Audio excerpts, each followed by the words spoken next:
Hey everyone, it's Raghu. I'm back with my original man, the man of my life that got me going on these podcasts. David Silver. David, been a while. Yeah, it's good to be Maybe here. a couple of months. It's terrible. When I say it's usually good to do be one here, I'm in my home. So it's good to be here. Or as Keith Richards said when he came onto a show, and the host said, "Keith, we are so happy to have you here." And Keith said, "I'm happy to be anywhere." Right. Well, yeah, and it's good to be here. And yeah. So I do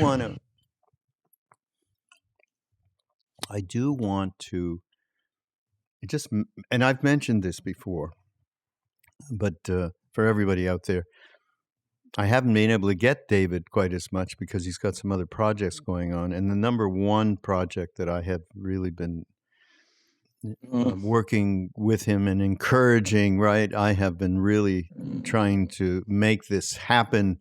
And it is happening. I mean, actually, if David wasn't a perfectionist, this book would be out. Not really, but you know what I mean. So, but I won't describe the book or anything. David wouldn't like that. And just to say, I'll say one thing. We've known each other a very, very long time. And in the course of that time, we've been through different adventures together. And we've spent many a day where nothing was going on, zero. And suddenly I might ask a question or two about something, or we had a subject we were talking about, and the next thing I know, that reminds me of when and a story flows out from them. Such a bore. I do that. Anybody who knows David knows the truth. So, so anyhow, yes, this is obviously the book is going to have a core and a wonderful thread that ties it all into something that's dear to David's heart. And I won't try to even say anything about that, although I could. But we'll talk about it a little bit, okay? Just a little bit. Well, I wrote somewhere that the word autobiography, I don't like it because I associate it, with Gandhi, with Nelson Mandela, with Yogananda, and I don't like it. But that's what this is basically. But it's not conventional. So, I mean, in other words, I'm grabbing what I would call degrees of epiphany that I've experienced in my life and making chapters of them. So it ranges from, fairly mundane stuff, but that was significant on some level of awareness, consciousness. Some of it is just, wow, I experienced that. And what I wanted to say to you, Raghu, was that I had no volition in this of any real kind. People often say about their lives, I was driven to do this. And that's beautiful and true. It's not true for me. I never wanted to be anything, quite honestly. And when I was at university in England, I always thought I was going to end up as a teacher of literature. That's all. And which made me happy. It was better than many things that I could have been. But, that's not the way it worked at all. And things just fell into place. Now, as you said, many days are full and many days are empty. So your life is a complex mosaic, a tapestry of nothing happening on the outside, but a lot happening, hopefully, as you get older on the inside. And the stories in my book are going to be stories about vitality at the lowest level and awareness and spiritual awareness at a higher level, maybe. But it's all grist to the mill, as the man said. And some of them are inherently kind of didactic, but they're fun. I look at them and I think these chapter headings are very fun. Like I'll give you an example. One chapter is called John Lennon and the Elephant in the Room. A story both about empathy and about duplicity. And I don't know that one of all the stories. Then I'll tell you because they keep you interested. Okay, please. I'm not sure what the date was. I have it written down, but in fact, I'll tell you what the date was because I can just go to it and look at it. It was in the 70s, and in New York. And I didn't know John Lennon. I knew he lived in New York. But my association with the Beatles was the fact that I was from that part of the world. And like everyone else, I loved the Beatles. I never saw John Lennon on the street. I never worked with him. But an occasion happened. Now I found it. It was on August 4th, 1973. Okay. And what it was a party, a typical music business rock and roll party. I was invited to it. And it was a party for the band called Elephant's Memory, who acted as John Lennon's backing band when he left the Beatles, along with other bands. But he did play with them a lot in New York, Elephant's Memory. They were kind of a soul, rhythm and blues band. They weren't the most astounding band in the world, but when they were playing with John, they could keep up. And I was interested in their album, so they had a release party,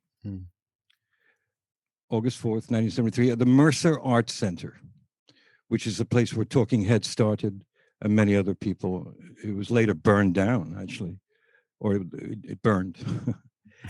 Anyway, there it was, and we went. My ex-wife Ronnie and I went together, and we walked in, and there was a large crowd in this club, a large crowd.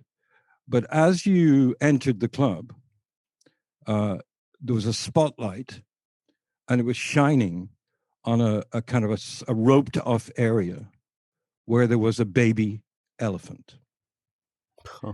And I was sort of, oh my God. And I walked towards it with Ronnie, my ex, and I noticed it was trembling. And it was very small. And it was frightened. And I just freaked. And I knew the owner or the manager of the Mercer Arts Center. And I found him, I sought him out, and I said, this is absolutely unacceptable. This animal is going through some kind of hell. And he said, what are you talking about? I said, the elephant in the room, this is now an expression, is frightened. I can tell. So I want you to remove the elephant, no matter what. And he said, get out of my fucking office. And I said, no, I'm serious. My wife and I are appalled by this. This animal is going through suffering for a stupid publicity stunt. He said, get out or I'll have you thrown out. I walked back into the room very disconsolate, and Ronnie and I were just going to leave. And at that moment, John and Yoko walked in. And the kind of crowd sort of parted, actually, in a sort of rather casual kind of way, but they did. And John looked around for a while, and then he came to the elephant and was standing next to me with Yoko, and turned to me and said, what the fuck is going on here, man? I said, I don't know. This isn't good. No, this is bloody horrible. Where's the fucking manager? I said, he's in that room if you could. And the manager came out, and Lennon said to him, take this animal out of here right now, right now. And the guy just immediately said, absolutely, John.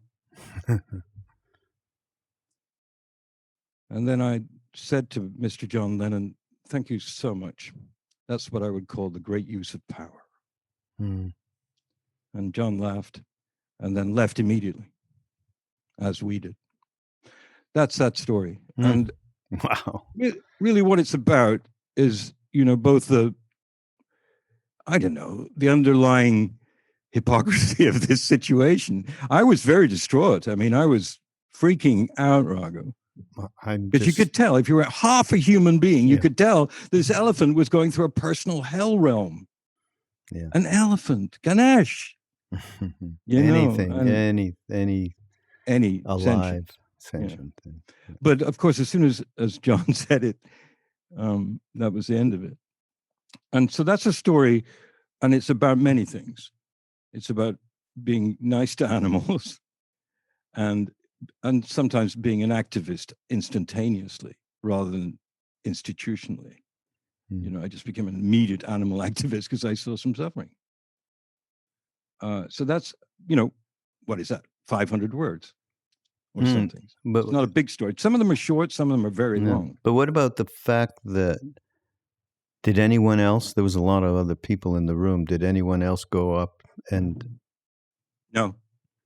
There was no empathy going on at the very least. No, there was none. There was drunkenness and a kind of New York chatter, sort of flirtation with anyone type of vibe. Yeah. It wasn't, I mean, if that hadn't happened, it would have just been normal, like normal New York in the 70s. Yeah.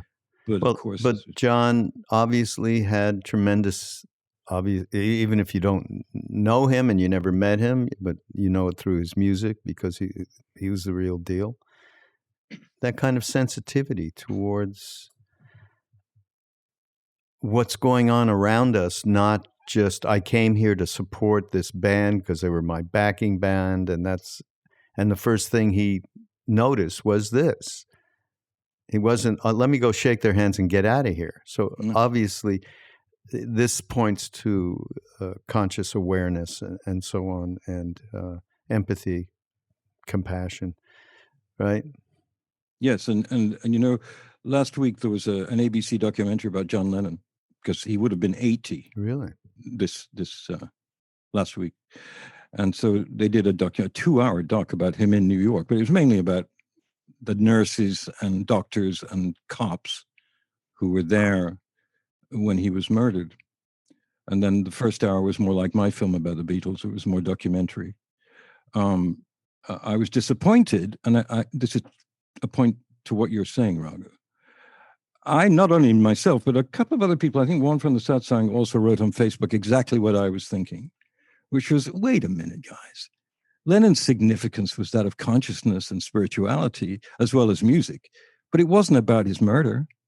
He was murdered, he was gone. Next dimension, next incarnation, next plane of reality.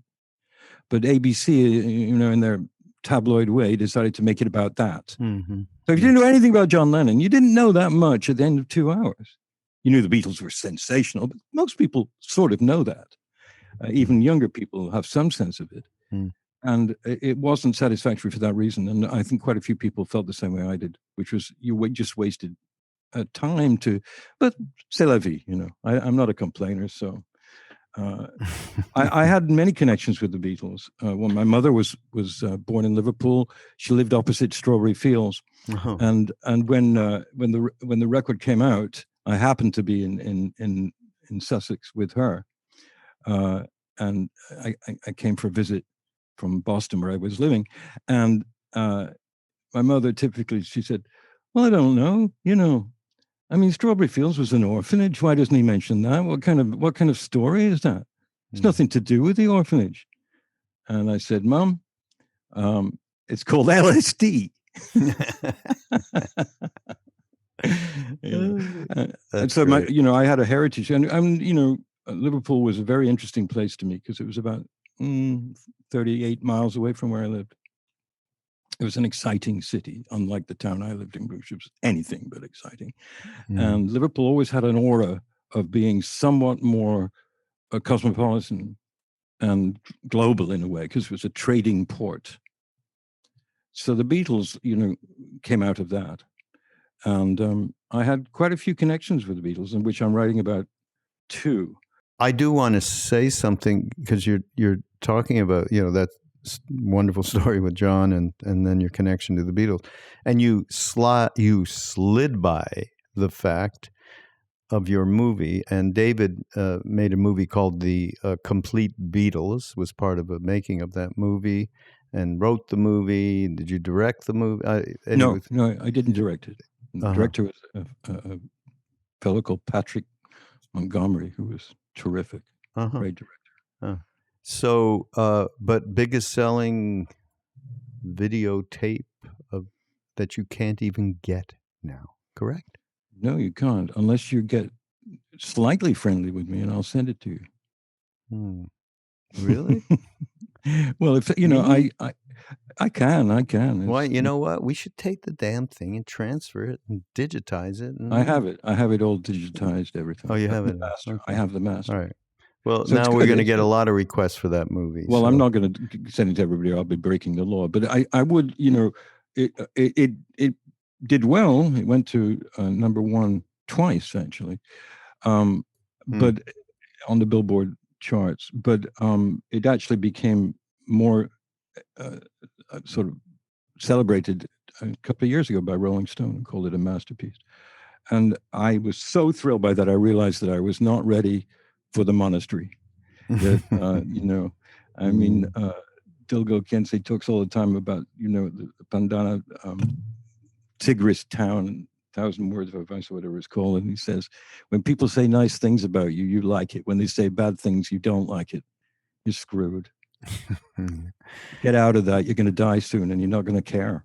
So stop thinking that it's good when people say. So anyway, Rolling Stone wrote this great review when that other guy, Ron Howard, who I really like, made the movie about the Beatles 2 years ago. Yeah. And hearing it, they said, yeah, it was great, but the real good one is this one by David Silver. Really? And then, you know, it made me feel good because it was all these years later. Yeah. I actually kind of like the movie because it's very sort of simple and chronological. So if you don't know anything about them, you get the basic facts. It's not flowery. In my first script for the movie, which took me about 6 weeks to write, when I gave it to the director, he said, "This is wonderful. I love this. It's right. You got to rewrite the whole thing." I said, "Why?" He said, "There's so many adjectives and you're making so many comments based on your real emotional feeling about the Beatles. They're not going to care in the 21st century, David. Tell them who they were, where they came from, what kind of people they were, what their parents were, what class they were in, where did they go, where did they go to school. Do that. Don't say that they were, you know, sublime." It was very good advice, and I rewrote the whole film. And cool. I wanted to talk about that for me because it was really an interesting process. There were just really three of us involved in the movie, even though it was a global release. Me and Patrick, the director, and a woman called Pamela Page, who was the editor. And we decided the only way to do this, because we had access to all the footage from Apple, the Apple Corps, the Beatles company, and from the owners of that company, which was EMI. And they gave me access to everything. So there was so much visual stuff, and I had so much written stuff. So we made a deal. Pamela would do 5 minutes of film editing of the footage we had, and I would write to that. Then I would write 5 minutes that was sequential to that, and she would edit to that. Wow, it was cool. 2 hours. So in fact, we did, you know, an hour each, and based our work upon the others. I mean, there were discussions occasionally, you know, like, no, I don't think you've got that right, whatever thing. But basically, we stuck to it. So the film was a true collaboration between an editor and the director and myself. Very cool. So just to, and I'm going to, because I know a number of the different stories in the book, my mind is going to one of them. You may not want to relate it, and you'll just say, I don't want to tell anybody this story. Okay? It's a deal. You see, David and I, we didn't plan anything here. We're just doing this. You got to know, if you've listened to Mindrolling before, you know that. Yeah. We're just hanging out like we normally do. But for all the way from John Lennon, right? Yeah. Then we do a big arc to maybe, you could guess, Muammar Gaddafi. John Lennon, Muammar Gaddafi. You guys remembered Gaddafi? You know, actually, he only died, a few years ago? They killed him in Libya, right? Yeah, it was a big mistake. Apparently, they shouldn't have done it because he was the only one of those guys who promised not to have nuclear weapons, and he gave up all his bad weapons before. But he was a horrible dictator. Oh my goodness! Yeah, I was in this apartment actually, and the phone rang, and a voice said to me, "Ul," and I said, "Excuse me, Ul," and I said, I didn't say anything. There. I said, "Could you speak that more slowly?" He said, "It's Earl there." I said, "No, he's not here. He doesn't live here." He gave the number. I said, "Well, yeah, but he comes here. Can I give him a message?" Long silence. "Tell him I want the tape. I want that tape." I said, "Okay, you want the tape? Is it what kind of tape is it?" Now, reggae Earl was a reggae, disc jockey and video jockey, so this was not a surprising request. I said, "But he has many tapes. What tape? Mixtape." I said, "Okay, great. I'll tell him now. Who is this calling?" Because he said, "Oh, no, just tell him I want tape." No. I said, no, I can't do that because I need to know, who wants the tape and how to get it to you. So could you tell me your name? Muammar. I said, Muammar. You mean as in Muammar Gaddafi? I am Colonel Gaddafi. I am Gaddafi. And I have enough insane friends that I could have thought that this is really lame. I mean, why did they choose? I didn't believe him. And I said, okay, you are Colonel Muammar Gaddafi. I am him. I said, okay, so you want a mixtape from my friend? It's, I hear it on yacht. I said, what? You heard it on a yacht? This is, talk about a surreal conversation. He says, yes, you know Zahara. I said, yes, I do, as a matter of fact. She was a princess from the Emirates. I had met her several times. Said, her yacht. She played tape. I like this tape, this reggae tape. Tell him, send it. Colonel Gaddafi, Libya. Bum, hung up. And then you're still thinking someone's just jiving. No. Because Earl, I spoke to Earl maybe 2 days later and said, "Well," he said, "Oh yeah, man." He told her he loved the tape. It was big, and he knew the princess. Yes. Yeah. Oh yeah. My. Oh yeah. Earl, the princess was Earl's girlfriend. Oh. Right. So but he never told me about this. He never said that. Now Earl was not on the yacht. No. His girlfriend was on the yacht. He was the girlfriend's yacht. Yeah. Oh. Now, if you're not going to read the book now, I don't blame you. I haven't written the book yet, so you can't get it. But that happened to me, and there's a lot of mixed up stuff in there because Earl, is a part of my life. We all have people in our lives who are kind of change your life somewhat, all the way from a guru to a passing acquaintance. And he's been a part of my life because he was the person designated by Bob Marley to become the real first sort of television reggae person in 1977. And I was friendly with him. And he had really exotic friends, Oh, yeah. Oh, my God, including princesses who liked reggae that he met somehow. And, Keith Richards' daughters, Theodora, all these people who loved reggae music. And so it sort of came through him. And Toots Hibbert, who sadly for all of us passed away very recently. Yeah. A couple of months ago. People like that I met through Earl mainly. But I didn't meet Bob Marley through Earl. I knew Bob Marley several years before I met Earl. And, so that was that story. I'm looking at a list now. I actually made just to let everybody know. I don't know folks, if you'll ever be able to experience this, but David was with Earl, I believe, in a hotel room somewhere, and they actually videotaped Bob doing Redemption Song over and over. And if anybody who's listening to this podcast right now, if you have not heard Bob Marley, any rendition of Redemption, please go find it. And this was particularly extraordinary. Now, whether that would come out in any part of someone's lifetime, I have no idea. Well, it has been out in a couple of places, but it was the day before he really knew that he was very sick. And, it was at the Essex House on Central Park South in New York City, which is sort of a somewhat fancy hotel. And Bob was staying there. And the reason he stayed there, I asked him, was because he could just put his tracksuit on, which he was probably wearing already, because that's all he ever seemed to wear, and then just take the elevator down and go walk across the street to Central Park. And he had a route there that he liked to do, not that long, and he'd done that for a long time.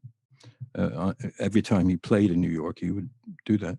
So this was, I think it was September 1980 when we videotaped him, and that time I knew him quite well because we'd done other videotapes with him, and I knew that he had his cancer was already virulent. The strange thing is he didn't look at all sick. Wow. He looked exactly like he always looked. And he always looked the same. Some people look different and some people always look the same. And he looked bang on the same as always. And I was kind of relieved but it didn't alter the fact that he was. Anyway, that was the night before, the afternoon before he went to the Central Park, went to run and collapsed. That was his last run and pretty much the last thing that we knew about him. So I think I actually videotaped the last piece with Bob. He did a concert in Pittsburgh, and I'm not sure whether he did it the day after or the day before. I'm not sure. Yeah. But he was there, I believe, that at that time to do Madison Square Garden.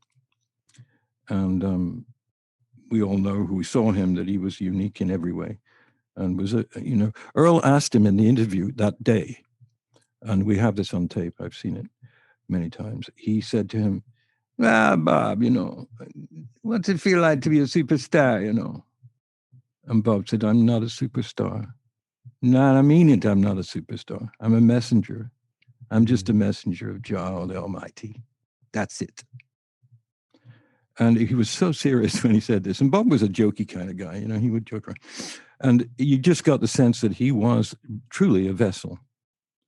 And that he didn't see himself as really in that type of persona. He didn't have that role in his system. He was truly a very deeply spiritual man who was flawed like everyone, sort of. But, he only performed for the purpose of vitalizing his audiences with a spirit that he felt constantly all the time. And yes, he was normal. He liked to play a lot of soccer and he liked to do all kinds of stuff, but he was truly some kind of a prophet. Oh yeah.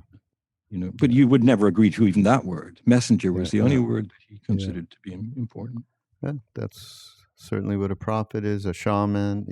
I saw him in the garden. He was nothing more or less than a shaman in terms of the transmission. Absolutely. Yeah. So so I veered off there just because I was remembering that incredible. Well, video. The stories in this book vary. I'll tell a very short one about Vikram Soni, who's a friend of Raghu's and Mohan's and many people in the Maharaji Satsang. And I stayed with him in Delhi for a while, a few years ago. And the thing about Vikram was that at that time, he was a professor of astrophysics. Later, he became a professor of earth science, I believe, at the Muslim University in Delhi. But at that time, he was at the other university, the big one. And I've never met a more pragmatic person in my life, and particularly on the subject of science. and of ecology. And he was a leader at that time in India of certain ideas to change the centers of cities into parks, because Delhi, as you know, has a large park in the center of the city, which is run by the Indian Army. And at that time, they were trying to encroach upon it with many more barracks and all kinds of stuff. And Vikram was part of the movement to stop that. So I was deeply, sort of interested in this person. Apart from being a wonderful guy and a devotee of the guru, his life was interesting. His thoughts were interesting. His book that he wrote, which is called Naturally, it's about how to convert India and the rest of the world into a natural, energy transactional mindset involving all kinds of water, air, everything. And it was brilliant. I read it. And so I just was in awe of him in a way, and everybody liked him. And then, but the moment of truth came for me, and it was such an epiphany to me. We went to Vrindavan to Maharaj's ashram. And the day it was in the monsoon time, and the streets were so wet that you were walking up to your ankles as the driving rain came down. And I remember we went to a restaurant first where a lot of the Krishna temples are. There's a little, I believe, a Chinese restaurant of some kind there. And we talked. And the more I got to know this man, Vikram, the more I understood what a real scientist is, what a real analyzer of the physical world is. Interesting. But when we went to the ashram, when I saw him fall on his knees and then all the way to the ground in his devotion to a murti, and then to an 87-year-old woman who knew Maharaji. And he turned into this complete devotee in every way. In every way. It was exuding from his body like sweat. He was just different, and he was just completely, I've never seen anyone so absorbed, so immersed, so completely involved in the spirit of the place. And I remember one moment when we went into the room and there was a blue blanket, and I had a particularly beautiful experience with that blanket. Can't describe it, indescribable, but something. His blanket, one of his blankets. Yeah. Yeah. And then Vikram came in and did the same thing. And then he got grouchy with the kirtan musicians because they were playing the music so loud that nobody could even have a conversation anywhere on the ashram, and yelled at them and said, "Stop doing this. We can't, no one can talk." And they paid no attention to him. Then he went and unplugged the amplifier. But on the drive home, we talked endlessly. So, I don't know, what, 2 hours, Raghu, something like that, maybe? Yeah, 2.5, yeah. About this thing of being a pragmatic science teacher and being completely absorbed in the Godhead, in Brahman.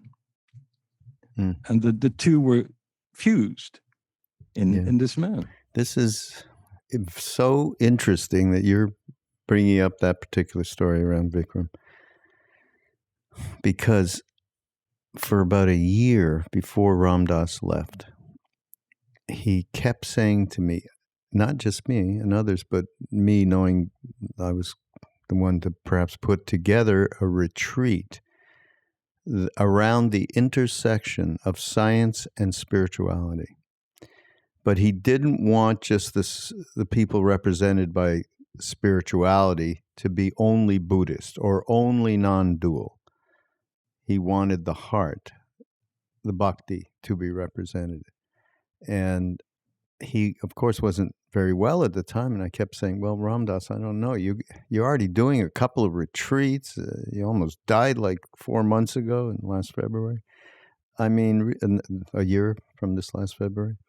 I said, it's probably, and he would let go of it for the moment, but then he would bring it up again, and he'd say, look, just call some people. And he gave me the most prominent for him that traversed in a similar way to Vikram, science and spirituality, was Danny Goleman, from our scene. Danny, who wrote Emotional Intelligence, and just an extraordinary book. In fact, Danny is somebody I'm going to bring back onto a Mindrolling podcast. Just to that book is being reissued again with a new intro and all that. So Ram Dass, it was really something important. So for him, and now that he's left, and we're doing a lot of virtual. Obviously, we did a couple of virtual retreats this past year, and we're doing a lot of live streaming with different programs and so on. And I finally said, okay, this is something that I really want to fulfill. And not just Ram Dass said, do it. The reality of what's going on with COVID and science, for instance, and the pushback of people not wanting to pay any attention to science, quote unquote, I think is certainly an issue in our society right now, a big one. And I think it's helping to cause the advance of this disease. Everybody, if you listen to this later on, we're in the fall of October of 2020. So, and then I have loved the work that His Holiness the Dalai Lama has done with people like Danny and Richie Davidson around working in neuroscience, working with scientists to basically prove out what the Tibetans have been espousing philosophically for, I don't know, how long, Dave? 1,000 years or something? Maybe less. Whenever it went over from India to Tibet. Yeah, the teachings from, and, of course, you go back further, that from Nalanda, which is the university that was really integral to the investigation of the mind. Shanti Deva and all those kind of incredible beings. So I'm just saying, it's funny you're saying this is exactly what Ram Dass particularly had in mind to get at the intersection. So I'm playing around with the title, and I should talk about it on a podcast. But my sort of placeholder is love and reason, the intersection of spirituality. Well, it's good because it takes in more than what's commonly thought of as science. It also takes in philosophy and psychology and techniques. Well, that's and the Buddha. Of course, you hear it from the Dalai Lama. Don't trust anything. Right. Use your own reason, your own experience. So. Anyhow, that was around that Vikram thing. The reason I want to write about it is because we all have moments in our life when something gets substantiated in a surprising way. It just does. And it may not be that you were so out of it that you weren't sort of, shall we say, understanding some of the aspects of the Dharma. But that was a moment for me when I saw him on the ground. And yet I'd spent the last 3 weeks with him talking about science, and particularly reading his fabulous book, amazing book. And knowing, he said, you were an English professor. Why don't you read the whole book and give me the corrections? And I did read the whole book, and I had one correction, really? Which was some kind of typo. I mean, it was just so beautifully done. The personal epiphany of that is what I'm going to try when I do write that chapter. I haven't written it. It's about how somebody's real life, such as it is, can suddenly transform you just by something that they do or say. And it can happen in auspicious or non-auspicious ways. In other words, I remember when a cable guy came to mend my cable 10 years ago. Some coaxial cable had broken or something, and he came and with his pal, and he was a very humble Puerto Rican man, and his pal was a real homie from the Bronx. And they came up to the apartment and walked in, and I said hello, and etc.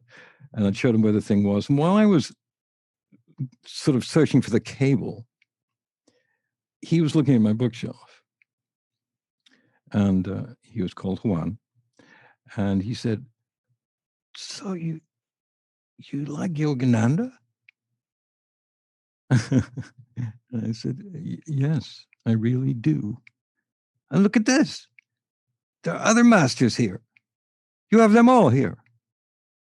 He said, Freddie, come over here. And he treated Freddie, who was about 18, sort of like a real apprentice. It's like, come over here, learn something, man. And he picked out different books, Shirley's Obama and Circle of Love and everything. He knew all about it. He didn't know the books exactly, but he knew exactly where I was coming from. And, what happened was, he fixed the cable and then 2 hours of tea drinking with Juan and Freddie. And during that experience, too, I had a tremendous rush of happiness about it. I mean, this is like overcome. It was ecstatic that these two guys who came into my house in those kind of dull blue uniforms, those one-piece uniforms that people who do those kind of jobs frequently wear, the working togs, and sat around the table and drank tea and asked questions of each other as to what our experiences were with masters. I mean, seriously, if my book is about anything, it's going to be about that flow. And some of the counterintuitive things happen if your heart is open. I'm not saying my heart is open all the time. It's not, but I try. And the flow of my experiences blows my mind, because I think I want to tell the Malcolm X experience I had, because that was incredibly important in my life. And, in order to do that, I have to just quickly look it up. Make sure that I'm... Well, let me say something while you're doing that. Yeah, please do. Please do that. Because what you're talking about is the experiences that we have day to day. Most of them are, shall we say, either mundane, or you're at work, or you're dealing with family, and so on and so forth. But there always is the opportunity to recognize, just even if you're on a bus going to an airport, say, or just somebody turns around and you make contact, and there is an acknowledgement. Here we are together, aren't we? Especially today. Today, I notice it a lot because we're all going for walks and staying a little socially distant, we hope. But that eye contact is, hey, here we all are. And that, hey, here we all are, is so nurturing and so important. And I think the idea of these experiences I haven't had a cable guy, but that's not true. I had somebody else, who was coming over to do some work and looked and saw Maharaji Neem Karoli Baba on the wall, never knew of him or met him, but stopped in his tracks. And when he stopped in his tracks, I stopped in mine, and our world stopped. So these are occasions where your world stops. All of the BS, all of the habitual patterns, neurotic, anything, it all goes away. It's phenomenal. So that's why I love what this book is becoming. Well, epiphany is a word that I bandy around in my own head, because it's such a useful, flexible word, because it can mean anything from, an incredible concert that you went to, having darshan of a master either on the physical level or the supraphysical level, supramental level, and everything in between. One of the most amazing moments of my life came, I'll tell you the date, because the one thing about this book is I have got the dates as to when it all happened. Yeah. This happened on Friday, February 12th, 1965. Friday, February 12th. Remember that day. And how the hell did you get the date of that? Well, it's easy, really. I'll tell you why after.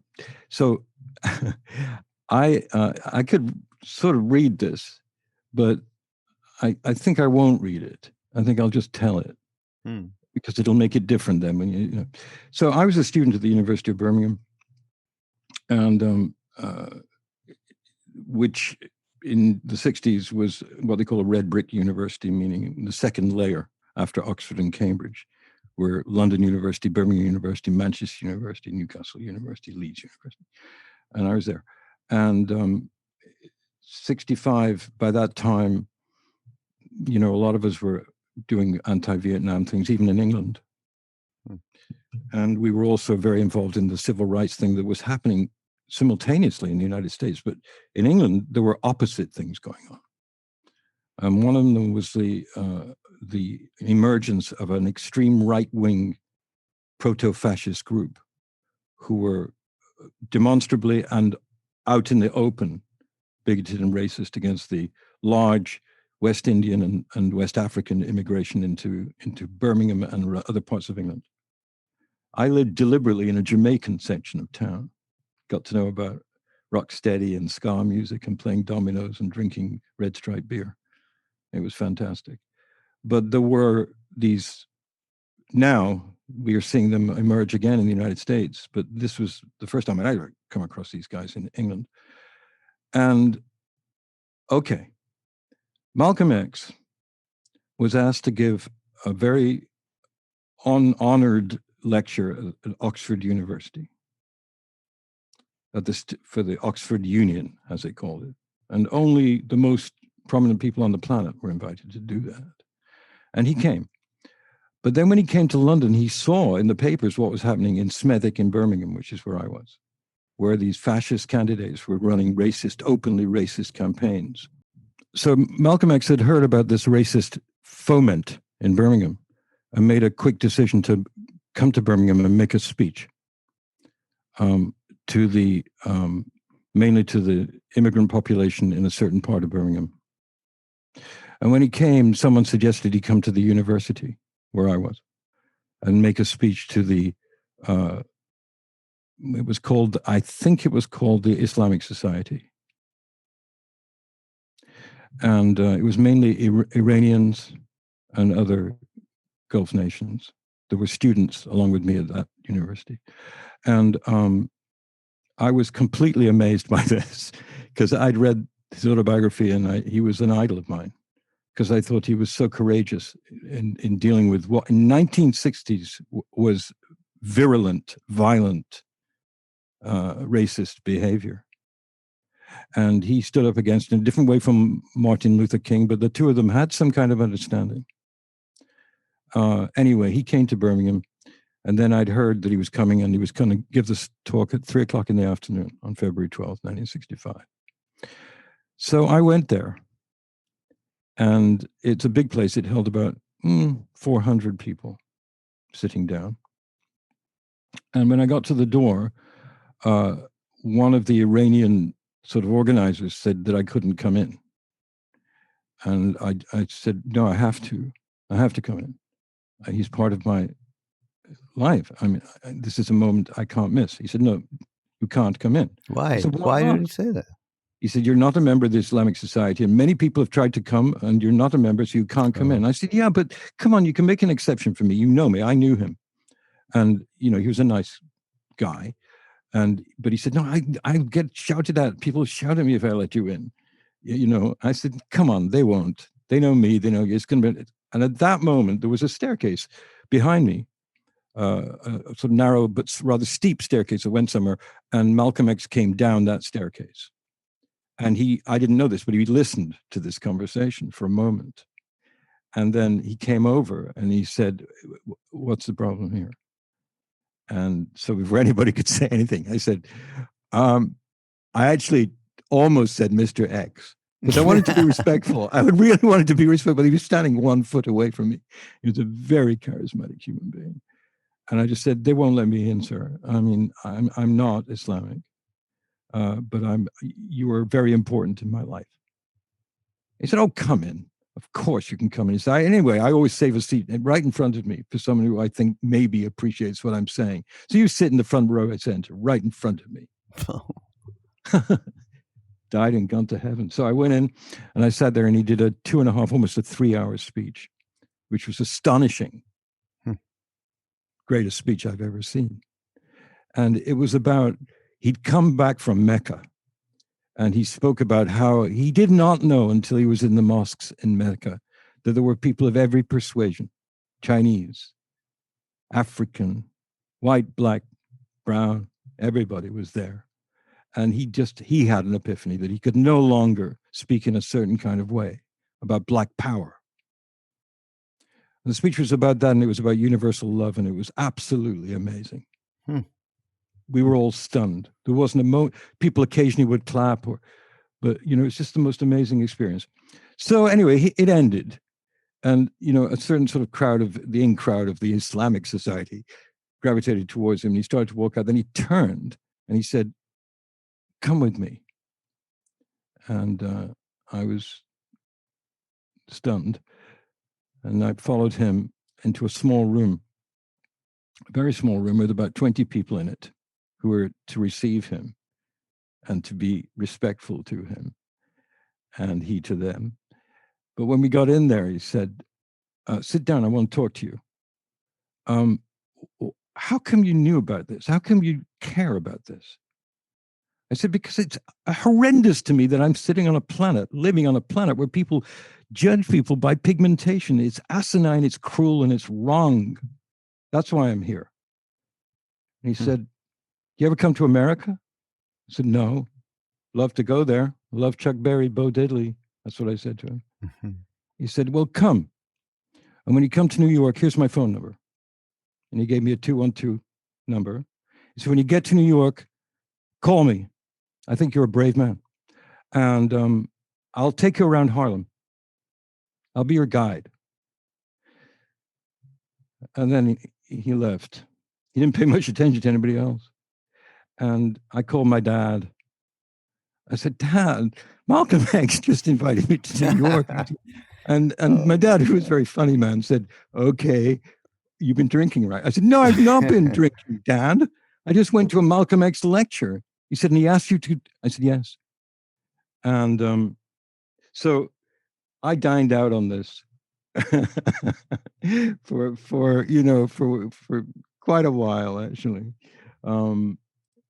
and decided that I'd take him up on it. He was assassinated 9 days later. Oh my God! Wow! Right. And I'd become quite a braggart about this at college.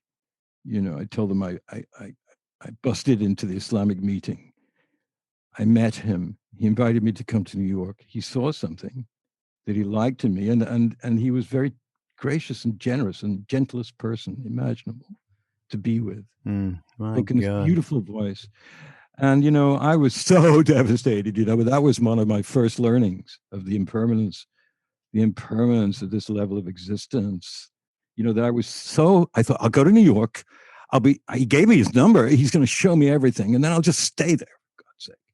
I'll become a member I'll become a Black Panther or something. I was crazed for 10 days. I think he was, I'm not absolutely sure, but I think, in fact, I'd like to check it because I do know. It's just a question of finding my cursor. And no, the cursor's not. Check what? I wanted to check the date, just to be exact, because I met him on February 12th, and he was assassinated on. That's so far out. He was assassinated about 10 days later. Really? And at that moment in my life, I was 20 years old. Wow. I made a kind of a conscious decision. This is what can happen to you in your life. Great highs, great lows. But what an experience, and how vitalizing it was to me. That I felt like I'd been in the presence of somebody who was special and had a message, and was not the person I thought he was going to be. He didn't rave on about white privilege. He didn't rave on about any of that. He never said a word about that. His message at that moment in time, after Mecca and before his death, was one of universal love. And that deeply moved me beyond words. And I realized I can be his friend. Wow. But that wasn't to be. Yeah. I was devastated, Raghu. I just couldn't. I was crying. When I saw the news on the BBC. Malcolm X, the great American activist, was shot in Harlem at the so-and-so ballroom. And I thought, okay, the whole thing was a dream. This is a dream. That was a dream. Of course, the whole thing is a dream. Yeah. Wow. That's my Malcolm X story, and it invigorated me because I got to meet not a guru. He didn't pretend to be such, but I met someone who was so committed to the ideal of equality and egalitarianism. And by that time was no longer telling people to go out and buy rifles and stand outside, shops or be Black Panthers. He was saying, try and understand that we're all in this very much together. Yeah. Boy, is that message ever needed. Yeah. I mean, it's been needed in terms of what's gone on in Black America for hundreds of years, but this is all coming to a huge denouement right now. Maybe we're just sensitized this year to the moment because of all of the other pressures and so on. But I know that my own life is changing in relation for sure, and we as an organization, of course, are doing whatever we can. But I have been making friends, talking to people from Black community, from Indian community, from and I'll mention one that was just spectacular that totally fits in with what your story here with Malcolm X, and it's a man. I think I mentioned to a man named Daryl Davis, who I had on Mindrolling a couple of weeks ago. At least it was put up live then. And he's the person who, a Black African American musician, whose story is so extraordinary in terms of commitment, and that's the word you just used, beyond anything. And he just wanted to find out why are white people, not all white people, but most white people, seem to be really putting Black people in a category of that is just creates fear, because he hadn't had it, and then suddenly he had it as a youth. He was suddenly looked at as other and persecuted as such. So as an adult, he wanted to find this out. And so where to go? He went to the Ku Klux Klan. And he actually arranged a meeting with one of the Klan leaders, I think, of one of the eastern region, maybe not the Grand Poopah or whatever. And he describes this meeting that he had in a motel room nearby, both of them, I think, that is just astounding. And please, everybody, go Mindrolling, Daryl Davis, and I don't want to tell the story, but the essence of it is that he did not react the way that 99.9% of us would react when we're told that your brain, it's just a fact. Your brain is smaller, so you're not as intelligent. Can you imagine not reacting to that? I mean, at some point, the only thing he said, well, I think I have more, I have a tremendous amount of intelligence in my little finger. He did, there was a human reaction, but not with a tone. And he made friends with these people. They ended up giving up their robes. He's got them in his closet, more than a number of them he has gotten with. And he said, it's because when they meet me and we share, they can no longer deny the truth of we are all equal. And we were fed what we were fed, coming up into the families we came up with, into the causes and conditions in the area that we were in. And we no longer, so they actually dropped their robes.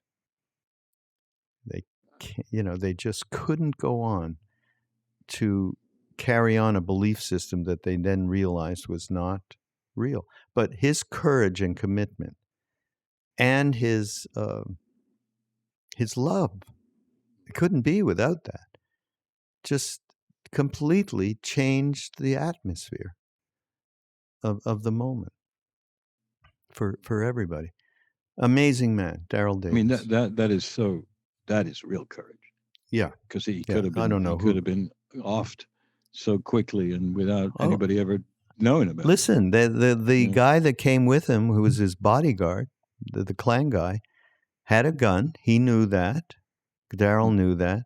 And an incident, again, I don't want to tell the story, but an incident happened that created fear immediately. It was a noise that happened that made everyone think, oh my God, is someone getting ready to shoot?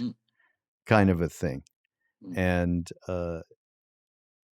maybe it was the moment that naturally emerged for just no reason at all and had no bearing and no interrelation with what was going on in the room with these people, because he was with his assistant. It was 4 people. But that moment changed the whole thing because they all laughed. They all laughed at, oh my God, can you imagine? Again, I won't go into what it was, but do listen. It is just extraordinary. So, yeah, so that kind of commitment. The least. Yeah. Well, that's real. Yeah. That's real. Yeah. I got cojones to say that. I mean, you know. So, my meeting with Malcolm X was not brave, but I learned something, from him that I think I needed to learn, at that age, which was that, you don't know anything about anyone until you encounter even them. You only know what is displayed. And what he was all about was that transmission. I saw no perceivable egoism in him. And same with that's David. I commitment. I mean, there's always an ego that drives the car, kind of. Yeah. But to see that, not attached to it is the whole game. Right. Exactly. And some of the, as we've been talking about what I'm putting into words, most of it is actually about those kind of things where I remember, I'm not going to go into this in detail, but I did spend a lot of time in South Dakota on the Rosebud Reservation with the Peyote Master tribes or clans. This was in 1973, and I learned stuff. I was so frightened so much at the time because of what was going on at the time, which was Wounded Knee. And Leonard Crow Dog was a spiritual shaman that was at Wounded Knee to try and help in the rebellion. And it so happened that I went there just after that, and it was totally transforming, a transcendental experience induced by a plant in the ground. And what was interesting, No, I'm just saying, that is so what I believe will be helping us into as we go forward here is plant medicine, and it's something really important. And I know I remember you telling me about them. It was just such an integrated experience between the environment and the family, and just like you had in India, I many times I had there, but I remember the fear into which I went this, because I was persuaded to do it. I didn't want to do it, but I'd met Leonard Crow Dog in Manhattan, and was at a ceremony with him, and I was invited. It was the 50th wedding anniversary of his parents, Henry and Mary Crow Dog, and they invited 400 Indians, as they didn't mind being called, from about 40 tribes, and they all came, and I was there with my wife and with 2 other people. And I don't know why I brought it up exactly, except to say that these moments are so precious to me because they changed me profoundly, like immediately. And not so much from knowledge to enlightenment, nothing like that. More like from fear to surrender. That when I became aware that these people were holding out their arms to us for help and for understanding of their spiritual teachings, and that we were there to hear him. And it was very important, and was, in terms of my sense of self, something between role and soul, neither, but something between those 2 states of awareness. I realized that I was supposed to be there. I was supposed to be there. I was supposed to see this thing and experience this thing. Perfect. And just before we went into the ceremony, they built a hogan, a huge round building with a hole in the top for the smoke from the fire to go through. There were people round and round and round the Hogan, waiting to get in. 380 people or something, all Native Americans. And I was in that line. And then Leonard Crodog in his full outfit as the roadman, the medicine man and roadman shaman of the event, stunning, came over to me and said, okay, I want to talk to you. I said, I was still scared. I said, what about, Leonard? He said, we did not a ceremony like this, but a sort of a ceremony about 2 months ago. And some white people came, and they were sitting in the Hogan, not this one, another one, smaller one, kind of a rough, primitive one. And as one of them moved, his hair caught a nail on the wall, and it came off. And the three of them were all FBI infiltrators. And we threw them out. That's nuts. So, but I want you to look at all the people here, you and your wife, and if you see anything that makes you nervous, let me know. So I was given that job, and I stood there like a bouncer outside the Hogan watching everybody traipse in, but they were all Native Americans. I mean, it was kind of ridiculous, but, because they were all in that bhav of the plant. And, but that kind of experience to me made the life that I happen to inhabit, this particular movie of me. Yeah. Yeah. As in, rather than just being a movie, it was moving. Yeah. Everything moved you in this. We were lucky in our generation, Raghu, because we were in our, youth. There was a lot of substances and ideas. Yeah. And well, there is today. It's real analogous actually to that time. So we're kind of at the end. I do want to say one thing because it just struck me when you said, I finally knew that this was absolutely perfect to have. You didn't say it that way, but that this was where I was supposed to be and what I was supposed to be doing. And it just, because I did a intro to a Ram Dass podcast yesterday, and he said, the situation you are in at any moment, whatever it is absolutely perfect. It's just a mosaic that's unfolding before my eyes.